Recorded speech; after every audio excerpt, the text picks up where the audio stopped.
வணக்கம். தாய் டிவியின் உலக நிலவரத்தில் சந்திக்கின்றோம். முதல்வர் விஜய் ஜூலை மாதம் 10ஆம் தேதி கரூர் செல்ல இருக்கின்றார் என்ற ஒரு தகவலை அமைச்சராக இருக்கக்கூடிய ஆனந்த் தெரிவித்திருக்கின்றார். குறிப்பாக கரூருடைய கூட்ட நெரிசலில் சிக்கி அந்த சம்பவத்தில் நிறைய பேர் உயிரிழந்திருக்கின்றார்கள். இதனால தேர்தல் பிரச்சாரத்துக்கு கூட விஜய் கரூருக்கு செல்லவில்லை என்பது குறிப்பிடத்தக்கது. இந்த நிலையில் கரூருக்கு விரைவில் இடைத்தேர்தல் நடக்கவிருக்கக்கூடிய சூழ்நிலையில் முதல்வர் விஜய் அங்கு செல்ல இருக்கின்றார் என்ற ஒரு தகவல் வெளியாகி இருந்தது. இந்த நிலையில் கடந்த ஆண்டு செப்டம்பர் மாதம் 27ஆம் தேதி அன்றுதான் தாவேக தலைவர் விஜயனுடைய பிரச்சாரம் என்பது கரூரில் இடம்பெற்றிருந்தது. இந்த பிரச்சார கூட்டத்தில் ஏற்பட்டிருக்கக்கூடிய எதிர்பாராத கூட்ட நெரிசலில் சிக்கி குறிப்பாக 41 பேர் உயிரிழந்திருக்கின்றார்கள். இந்த சம்பவம் நாடு முழுவதும் பெரும் அதிர்வலைகளை ஏற்படுத்தி இருந்தது. இது குறித்த விசாரணைகளையும் உச்ச நீதிமன்றத்தினுடைய மேற்பார்வையில் சிபிஐ தீவிரமாக நடத்தி வருகிறது. தாவேக தலைவர் விஜயும் 2 முறை சிபிஐ விசாரணைக்கு சென்றிருக்கின்றார். தேர்தலுக்கு முன்பே கரூர் சென்று பாதிக்கப்பட்டிருக்கக்கூடிய 41 குடும்பங்களையும் விஜய் சந்திப்பார் என்று சொல்லி எதிர்பார்க்கப்பட்டிருந்தது. ஆனால் பாதிக்கப்பட்டவர்களுடைய குடும்பங்களை அவர் நேரில் சந்திக்காமல் அவர்களை அழைத்து விடுதியில் வைத்துதான் சந்தித்திருந்தார். இதன் பின்னர் சட்டசபை தேர்தலில் கரூர் சென்று விஜய் பிரச்சாரம் செய்வார் என்று சொல்லி எதிர்பார்க்கப்பட்டிருந்தது. ஆனால் கரூர் பக்கம் அவர் செல்லவில்லை.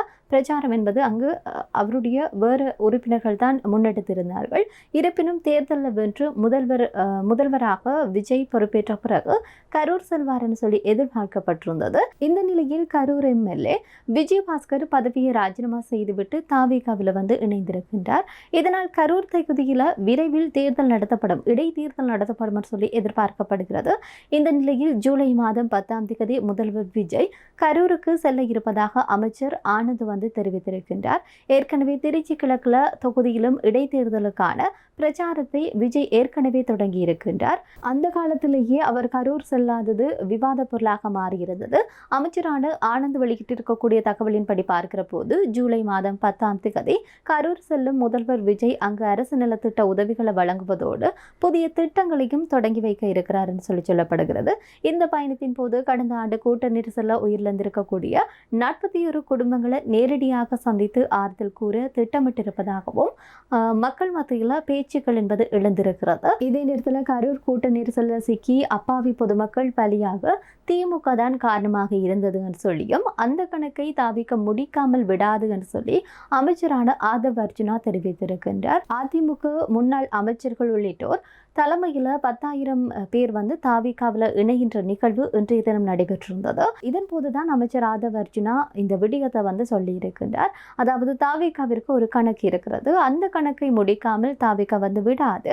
கரூர் சம்பவத்தின் அனைத்து உண்மைகளும் வெளியே வரும். கரூரினுடைய காவல்துறையினரை வைத்து கூட்ட நெரிசலில் அப்பாவி மக்களை கொன்று குவித்தார்கள். கரூர் கூட்ட நெரிசல்ல ஏற்படுத்தியது என்பது திமுகவினுடைய திட்டமிட்ட சதி.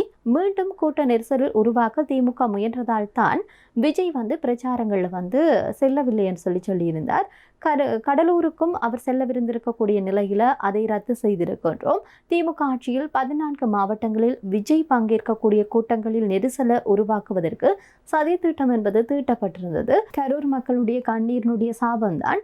குறிப்பாக கொளத்தூர்ல ஸ்டாலின் தோத்திருக்கின்றார். முன்னாள் முதல்வர் கருணாநிதி குடும்பத்தினுடைய கடைசி முதல்வர் ஸ்டாலினாகத்தான் இருக்க முடியும். தாவேகாவில் யாருடைய தலையிலும் இருக்காது. சட்டசபையில் முன்னாள் முதல்வர் ஜெயலலிதாவை அசிங்கப்படுத்தி இருக்கக்கூடிய திமுக கூட்டணி அமைத்து ஆட்சியை பிடிக்க எடப்பாடி பழனிசாமியும் அவருடைய மகன் முயற்சித்ததுதான் அதிமுகவிற்கு பிடிக்கல. அதனால்தான் பலர் பதவியிலிருந்து விலகி தாவிகாவுடன் இணைந்திருக்கின்றார்கள். அதிமுகவில் 99% பேர் தாவிகாவிற்கு வருவார்கள். அங்கு எடப்பாடியும் அவருடைய மகனும் மட்டும்தான் இருப்பார்கள் என்றும், இது ஓபிஎஸ் ஆவது கட்சியிலிருந்து விலகி திமுகவில் இணைந்து விட்டிருக்கின்றார். அவரை துரோகி என சொல்லியிருக்கக்கூடிய எடப்பாடி பழனிசாமி அதிமுகவையே திமுகவிடம் அடமானம் வைத்து விட்டதாகவும் சொல்லியிருக்கின்றார். அது மட்டுமன்றி திமுகவும் அதிமுகவும் இணைந்து உள்ளூராட்சி தேர்தல் அல்லது லோக்சபா தேர்தலில் கூட்டணி அறிவிக்க போகின்றார்கள். கரூர் சம்பவத்தினுடைய உண்மை வெளிவரும் என்ற அச்சத்தில் தான் தாவேகா எம்எல்ஏக்களை விலைக்கு வாங்க அவர்கள்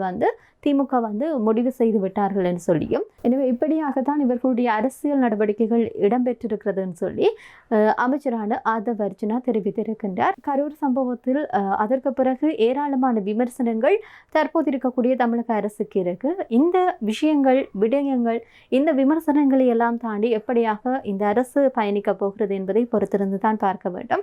அதே நேரத்தில் முதல்வராக இருக்கக்கூடிய விஜய் கரூரில் பாதிக்கப்பட்டிருக்கக்கூடிய அந்த 41 குடும்பங்களை சந்திப்பாரா என்பதையும் பொறுத்திருந்து தான் பார்க்க வேண்டும். தொடர்ச்சியாகவே சட்டசபையிலையும் இந்த கரூர் சம்பவம் தான் பேசுபொருளாக மாறி இருக்கிறது, விமர்சனத்தில் முன்வைக்கக்கூடிய விடயமாக இருக்கிறது. எனவே இந்த விடயத்தை தற்போது இருக்கக்கூடிய அரசு எப்படி எதிர்கொள்ள போகிறது, அவர்கள் இதனை எப்படி மாற்றப் போகின்றார்கள் என்பதை பொறுத்திருந்து தான் பார்க்க வேண்டும். மற்றும் ஒரு தாய் டிவியின் உலக நிலவரத்தில் சந்திப்போம். நன்றி.